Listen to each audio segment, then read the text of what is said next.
Lafim-baovao ahafantateraka kosa no dia anoizantsika ny vaovao antsika amin'izao hariva izao. Fianjeran'ny azo roa ka nanapaka ny fifamoivoizana firodana ny toeram-pivoahana iray tetiny Ambohimanarina. Ireo no voina madinika ny seho ka nanaovany teo anivon'ny sampana famonjy-voina fandraisana andraikitra androany tao aorian'ny oram-be nifanesy tao anatin'ny 3 andro teto Antananarivo renivohitra. Tsy nisy kosa ny voina hitarika tamin'ny faharatranana famoizanaina ka naraisana antso teo amin'ny sampana famonjy-voina. Ravak'Andriamanalina sy Mamy Rasoanaivo mitondra antsika ny fanadidina. Noho ny fiotsahan'ny rarivato miaro azy dia simba tanteraka ny ilan'ny toeram-pivoahana eto amin'ity fiangonana iray eto amin'ny fokontany Ambohimiadana Atsimo ity. Ny orana nifanesy teto Antananarivo hatramin'ny asabotsy teo ka nitohy hatramin'ny omaly alina no nahatonga izao. Ny antony moa zany dia avy amin'ilay oram-be ny lady sy ny latsinainy arivo iny.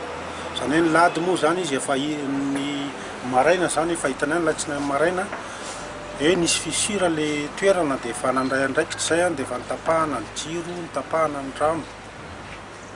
Dia kandro moa ny hariva moa zany efa tsy nataony elikelina intsony dia avy ny orana ny hariva dia nahatonga an'izao firodana an'izao.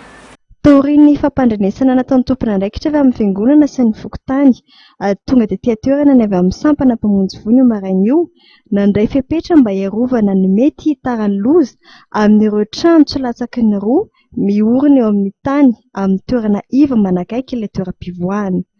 Nanomboka ny asabotsy teo ny makaty dia tsy nisy ireo vonagoavana nitarika amin'ny faratrano na fahafatesana olona na raisana antso teto amin'ny sampana mpamonjy-voina.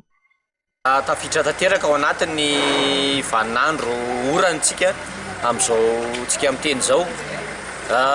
Ny intervention izay sahan'ny sampana mpamonjy-voina moa zany dia miankina foana amin'ny appel tonga aty aminay.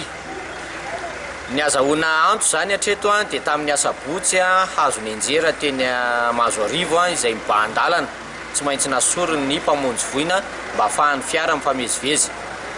Tahaka izay koa ny teny Ambojatovo tamin'ny asabotsy hariva ihany teo amin'ny tamin'ny 4 sasany teo hazo ny anjera ny bahan-dalana fa isorana ny fokon'olona fa rehefa tonga teny an-toerana ny mpamonjy-voina efa voahalan'ny olona manodidina ilay hazo efa afaka mifamezivezy ny fiara. Ho an'ny alahady fila jirama haute tension no tapaka teny Akorondrano akaiky ny Atelemeka izay nentson'ny olona ny mpamonjy-voina. Raha resaka courant moa zany ny eto Antananarivo dia misy ny tompon'andraikitra voalohany dia ny jirama ka anjaranay ihany koa ny antso ny jirama ho tonga ny toerana. Izy ireo ny afaka nanapaka ny courant ary nanala izay fila ny bahana ny arabe na ahafahan'ny fiara ny famezivezy. Hatreto zany dia fanentanana no ataonay satria anoany izahay dia mieritreritra hoe misy ny trano menjera, hazo menjera fa ny tompon'andraikitra voalohany amin'izy ireny dia ny tompo-trano aloha na ny tompon'ilay hazo. Miezaka izy ireo manala izay manelingelina ny manodidina vokatra izay trano menjera izay. Tompon'andraikitra faharoa dia ny olona manodidina satria raha misy ny firodana n'ireny trano na ireny hazo ireny dia mety voatohitohina ny ainy manodidina ao anatin'izay loza miseho izay. Ary rehefa tsy voasahanareo ny loza miseho any amin'ny isan-tanàna rehetra any ka antsoinareo ny sampana mpamonjy-voina dia mbola tsy nitaraitana mepaka izay hatreto fa mbola mamonjy hatrany ho amin'izay azonay atao anatin'ny commune urbaine Antananarivo. Ka manentana zany izay ny antsonareo ny 118 raha sendra misy ny loza manohitohana ny ain'ny vahoaka sy ny fananany fa efa miandry izany izahay eto 24 heures sur 24 7 jours sur 7. Fanentanana ataon'ny sampana mpamonjy-voina trano ny fampandrenesana azy ireo aingany indrindra arak'izay vita amin'ny alalan'ny laran-tarobia 118 mba hanafainganana ny famonjena ireo niarambony.